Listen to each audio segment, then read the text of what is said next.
একদিকে যখন বৈষম্য বিরোধী শিক্ষার্থীরা সরকার পতনের আন্দোলনে এক দফা দাবিতে সোচ্চার হয়ে উঠেছিল, তাদের রক্তে রাজপথ রঞ্জিত হয়েছিল, তখন তৌহিদ আফ্রিদির নেতৃত্বে একদল কন্টেন্ট ক্রিয়েটর টিকটকার হাত মিলিয়েছিলেন স্বৈরাচার শেখ হাসিনার সঙ্গে। মোটা টাকার বিনিময়ে লিপ্ত হন গভীর ষড়যন্ত্রে।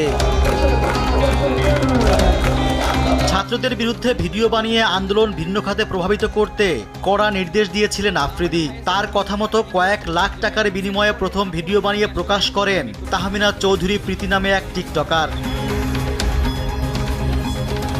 1 মিনিট 3 সেকেন্ডের ভিডিওতে তিনি এমনভাবে কথা বলেছেন যেন সাপও মরে লাঠিও না ভাঙে। প্রথমে কোটা বিরোধী আন্দোলনে নিহতদের শ্রদ্ধা জানিয়ে বিচার চেয়েছেন, এরপর পতিত সরকারের লিখে দেয়া বুলি আওড়ান, যেখানে প্রীতি মেট্রো স্টেশন ফুটওভার ব্রিজের জন্য আবেগে ভেসেছেন। লাস্ট কয়েকদিনে আমাদের দেশের বিভিন্ন জায়গায় আমাদের অনেক সম্পদ নষ্ট হয়েছে। সেগুলো হচ্ছে মেট্রো স্টেশন, ফুটওভার ব্রিজ সহ অনেক কিছু লাগবে। এই ক্ষতি আমাদেরই ক্ষতি, কারণ দেশের সম্পদ আমাদেরই সম্পদ। এ ধরনের কথাবার্তার মূল উদ্দেশ্য বুঝতে খুব বেশি সময় নেননি নেটিজেনরা। ফলে শেখ হাসিনা দেশ ছেড়ে পালিয়ে যাওয়ার পর প্রীতির বাড়িতে হামলার ঘটনা ঘটে, যেটির ভিডিও প্রকাশ করেন তিনি। সেখানে দাবি করেন বিনা কারণে ছাত্ররা তার বাড়িতে ভাঙচুর করেছেন।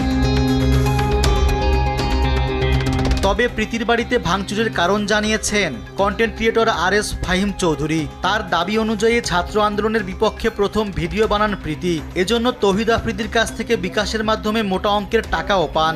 মানজি আমার মাঝখান দিয়ে একবার কল দিছে, একটা মেয়ের বাসা ভাঙচুর হইতেছে, মানে কি জানি নাম, ওই যে প্রীতি টিকটক করে। হ্যাঁ, ওরে টাকা পাঠাইছি বিকাশে, আর ও বড়দের মতো ওই ফার্স্ট ভিডিও আপলোড দিচ্ছে ওই জায়গায়।